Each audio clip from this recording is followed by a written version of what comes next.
Good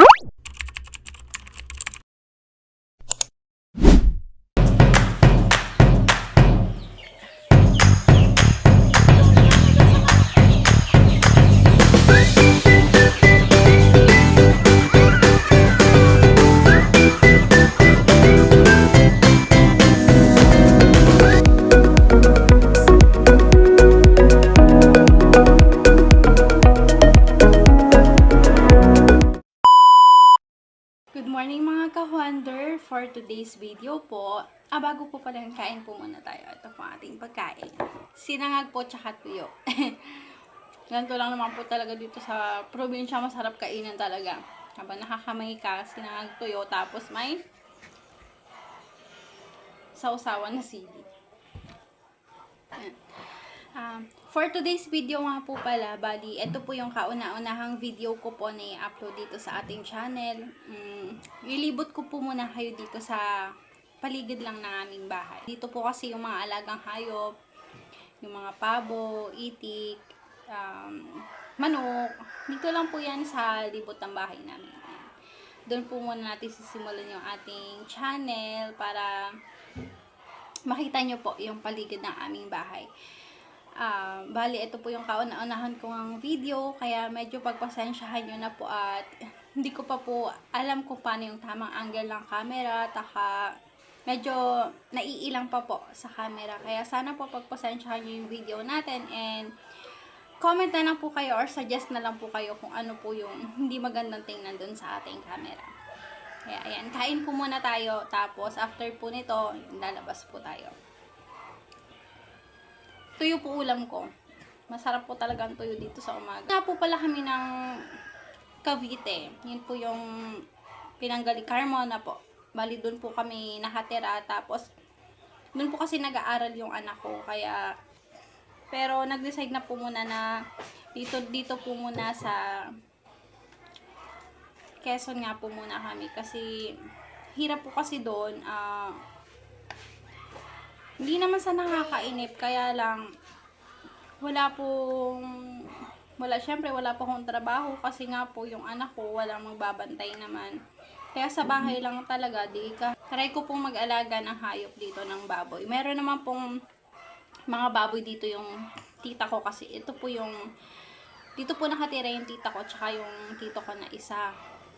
Dito po kami. Bale, ito po yung bahay nung lola namin noon, mga lolo't lola namin.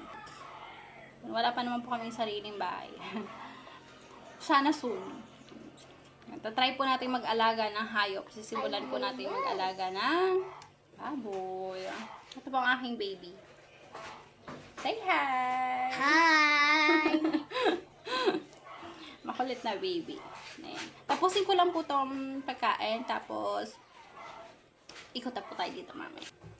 Sunod po tayo na saging. Ang dami pong saging dito. Talagang hindi na rin halos makain na lahat. Kasi sobrang dami. Tingnan nyo po. Nahinog na dito sa lalagyan niya. Pero ito po anak ko na to. Matakaw sa saging niya. Malakas kumain na saging niya.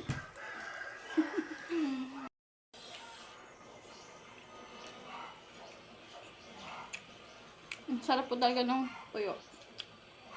Natotoo lang po. Kahit araw-araw yata tuyo ulam ko, okay lang. Tapos may suka na maanghang. The best. Harap. Kaya kong ubusin yung isang balot po na saging. Isang balot. Isang piling. Isang piling ng saging na to. Parang hindi pwede. Pero hindi pwede. Baka sumakit yung tiyan ko. Baka may tonsillitis ako. Nag-decide na po ako na umuwi na muna dito. Pero dito po talaga ako lumaki. Bale, noong nagtatrabaho na po, syempre, nagtatrabaho na dun po. Sa Carmona kami. Kasi nandun po ang trabaho. Wala naman po masyadong trabaho dito. Kung hindi ka mag-aalaga ng mga hayop, saging, nyog, yun lang po yung kabuhayan dito. Kung wala kang business, mahirap din po syempre sa province pag wala kang business talaga. Mama. Pero kung may alaga ka pong mga hayop, kabuhayan buhayin po talaga dito is saging tsaka nyog. Tsaka kayong pagbababoy po. Lalo ngayon, mahal po ang kilo ng baboy. Masarap mag-alaga.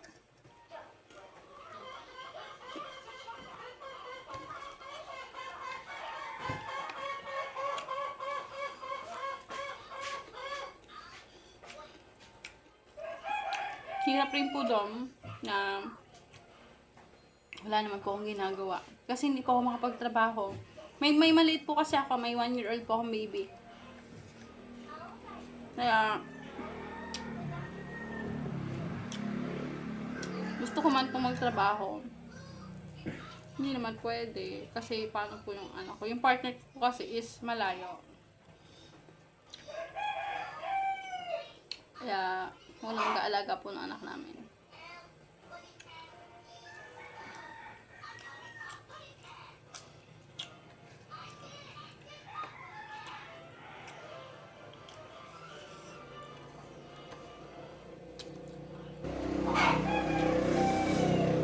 Ang hanga.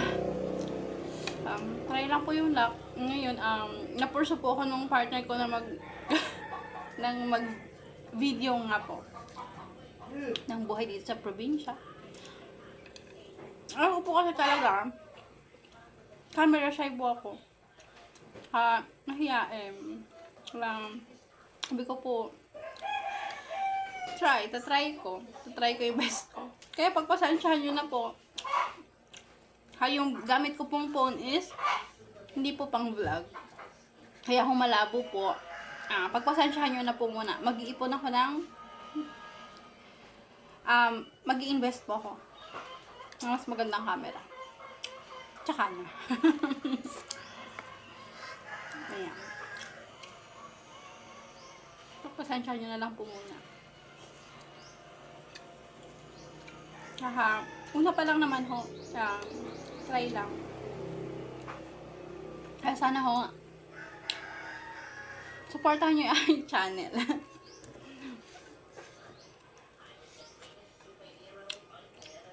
Marami po akong mapakita sa inyo dito. Ayun. Dito po kasi maraming alagang hayop. Halos kompleto na. Papunta na sa farm. Ang aming bakuran. Aming libot. Paligid ng bahay.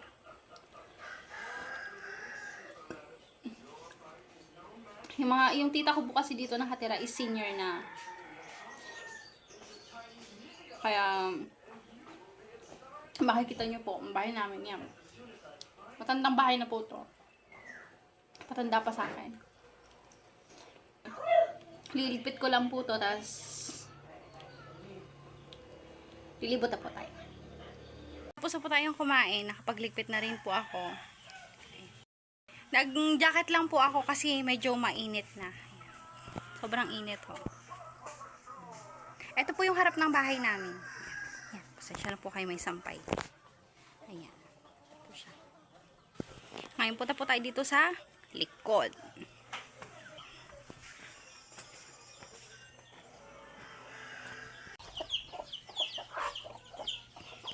Ito po yung likod ng bahay namin. Ayan yung kusina.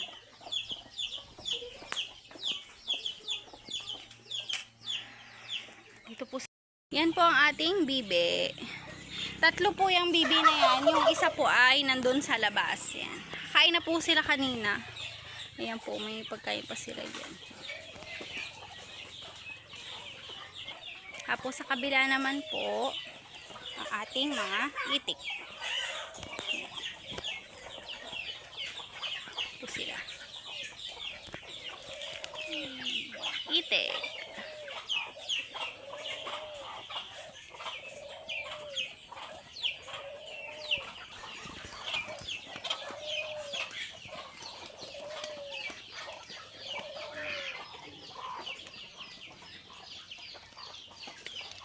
Hindi po natin sila pwedeng pakawalan kasi po kami ay tabing kalsada. Mahirap na po sila. Pag nakakapunta ng tabing kalsada, baka po sila masagasaan. Kaya nakakulong po silang lahat. Tapos, ito po ay mga pabo. May pabo din po.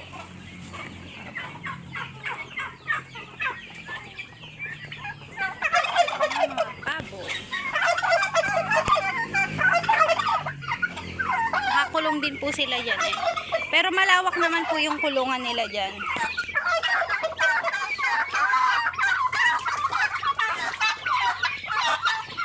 Sungit.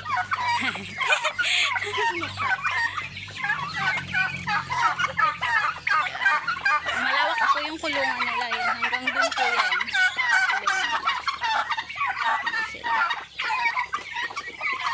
Tapos, ito po ay mga pabo din, nakakulong. Ayan. Kulong po sila. Anak po yan ng mga nandun sa loob. Yan po sila. Dami. Yung pabo. Hindi nga lang po sila talaga pwedeng pakawalan pa kasi baka nga po mapunta ng kabing kalsada. Kluk, kluk, kluk, kluk. Katabi po niyan ay manok. Mga sisiyo. Sisiyo. Kulong po sila yan. Ayan po yung kulungan nila ito. Magkatabi. Ayan. Tapos madaming manok. May manok pa din po doon. Tapos ito ay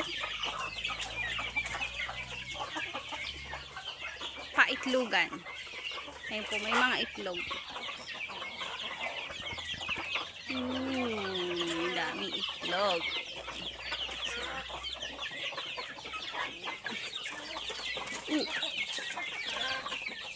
May inahin. Ayun po, may isa na siyang isang napisana na sisiyo. Wow. Tapos, itlog pa rin. Maputik po yung mga itlog kasi everyday po halos umuulan. Good. Ayan po. Tapos madami po kaming ligaw na manok. Krukya! Kruk kruk! Ito po ang mga manok.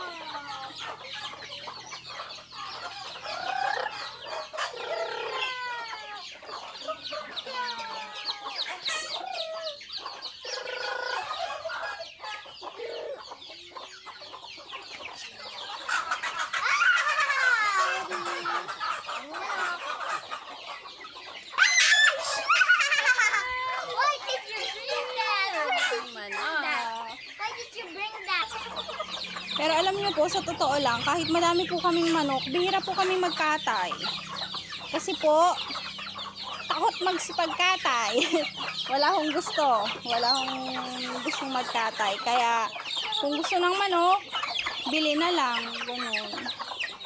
Pero pag may bumibili po, nagbibenta naman po kami. Sobrang dami po nila na. Masarap po yung tinola na native, kaya lang, mahirap magkatay. Kahit po ako, takot ako magkatay.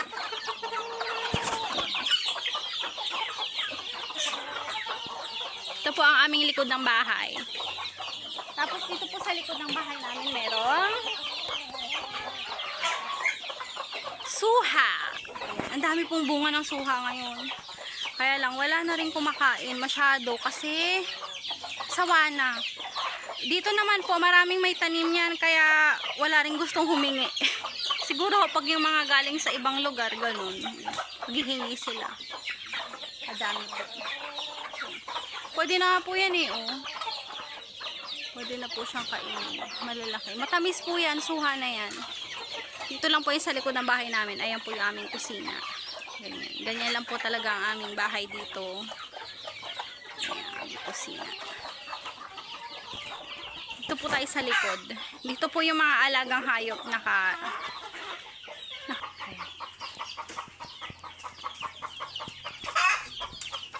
Tapos, doon po sa baba na yon is baboy. Doon po ang ating baboy. Dito po tayo dadaan.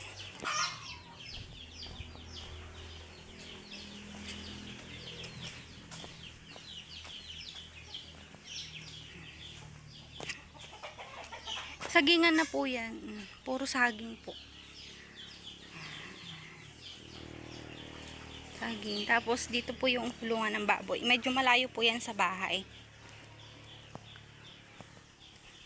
Bali may baboy po dyan. Mga alaga po ng aking tita. Tsaka tito. Nasun. Pero kuha po tayo ng sa atin. Palakihin natin. Gawan natin inahin. Yun nyo po. Ito ginagawa yung isa. Kulungan. Kasi ito po is kaanak lang. Ayan po, ayan siya. Ayan, kaanak lang po yan. Ayan po yung mga anak niya. Cute. Ang mga cutie piggy. Ayan po. Cute po yan. Gaganda. Oink, oink. Ayan po inahin. Kaya po yan nakakulong na ganyan para pag dumidede yung anak niya, hindi siya palakad-lakad. Hindi niya yayapak-yapakan yung anak niya. Doon po kasi madalas minsan namamatay yung mga baboy. Pag nayapakan ng ina, napipilay. Ito po may anak din. Ayun, 3. Dudo, ayun. Ito po is inahin din. Isang malaki. Si Chuchoy. Malaki. Malaki po yan. Itong inahin na to. Yan. Po ang amin. Just po, may kuryente naman dito. May sarili po sila dyan, tubig. Makina ng tubig doon. Sa balon. Ayan. Po ang ating quick tour ng ating babuyan. Dito. Ayan. Yan pong baba. Sagingan na po yan. Ito din. Yan. Papunta doon. Tapos, papunta doon po. Saging. Puro saging po ang nakatanim. Tsaka syempre nyog. Ayan, ang aming po pinapakuhaan ng panggastos araw-araw. Saging at nyog. Nyog po is ngayon, medyo mahina po ang bunga nila. Dumaan po tayo sa walang nyog. Maliliit. Maliliit tsaka madalang. Halos wala pong bunga. Siguro po, mga kalaghatian ngayong taon is makabawi yung nyug. Yan, saging. Saging po naman is okay. Huwag lang bagyuhin. Yan, yan naman po ang problema sa saging. Pag binagyo talagang halos lahat po yan tutumba. Camera. Dito na po ulit tayo sa ating bahay. May maliit na papaya. Ayan po. Tingnan nyo po yung papaya. Ganyan na po kaliit yan na namumunga na siya. Maliit pa lang. Oh. Dwarf po talaga siya. Dwarf po na papaya. Abot na abot.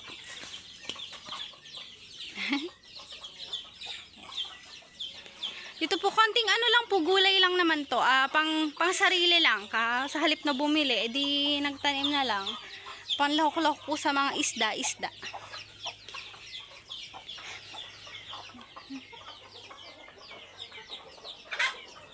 Yan po ay upo.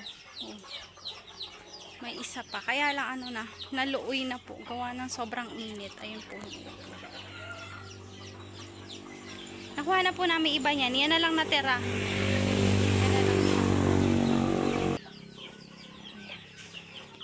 Ating gulay po dyan. Dito po kahit saan ka na magtanim ng gulay. Kahit saan na lang maitanim.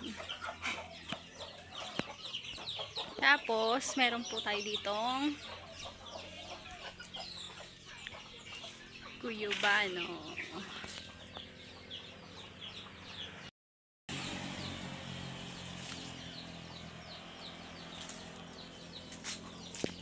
Medyo hindi pa po siya pwede, pero baka kunin ko na rin po mamaya kasi pag ganyan, kinakain na po yan ng ibon kahit medyo hindi pa hinog.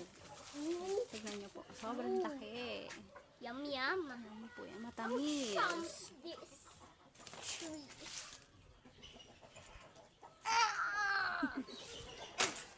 Ito po. Laki po yan. Matamis po yan talaga. Meron pang, ay hindi, kauubos lang nga po nung nasa rep. Kaya pwede na natin to. Kaya lang, kailangan bantayan po maigi. Madami siyang bunga. Ayan. Yung iba maliliit pa. Yung isa.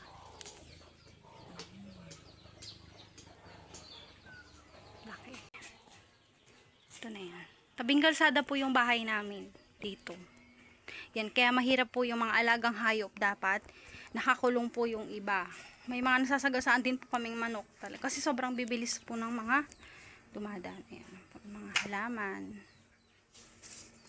Ayan. Kaya po ganyan yung harap namin kasi mainit. Sobrang init po kaya hindi yan tinatanggal. Talagang yan po ang purpose niyan dyan. Tingnan nyo po. Meron? Talong. Yan. Kahit saan na po yan, pwedeng magtanim. Ayan. Po. Ang magagandang orchids. Yan po mga orchids na yan. Maniwala po kayo sa hindi po yan nawawala ng bulaklak. Ganyan po siya. Pag mawawala na isa, may tutubo na siya. Sisibol na ulit. Hindi po talaga yan nawawala ng bulaklak. Ganda.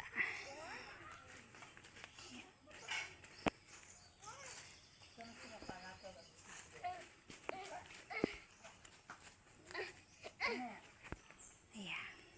Tapos dito po meron ding mini garden. Ayan.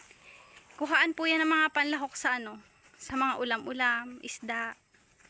Bibili ka ng isda. Ika na nga po naman bibili ng panlahok. Meron pong kamatis dyan. May sili. Ayan. Ito po yung loob ng mini garden dito. Mini taniman ng gulay. Yan. Madami po dyan talbos ng kamote. Panlahok po sa isda. Tapos, sitaw. Yan. Nakuha na po namin iba niyan. Adobo na rin. Pero marami pa. Yan, sitaw. Meron din po na yung berde. Sitaw. Purple. Ayan. May kalabasa. Kaya lang wala pa. Ay. Wala pang bunga. Ayan. Meron ng buko maliit. Sitaw. Ayan po. Oh, sili.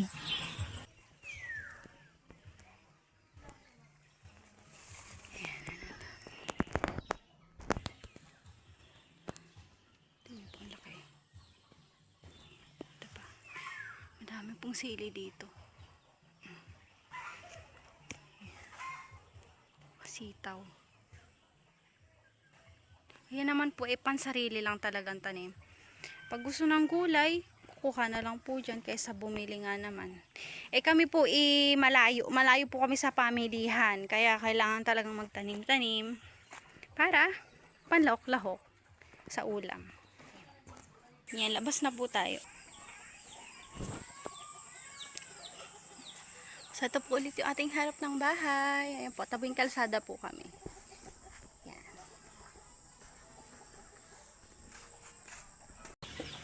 So, ayun po. Thank you so much for watching my first ever video po dito sa aking channel. Ang susunod po nating video, ipapakita ko naman po sa inyo yung everyday na buhay namin dito sa aming probinsya, Quezon. Thank you so much po ulit. Hope to see you again po on our next video. Thank you so much mga ka-wonders!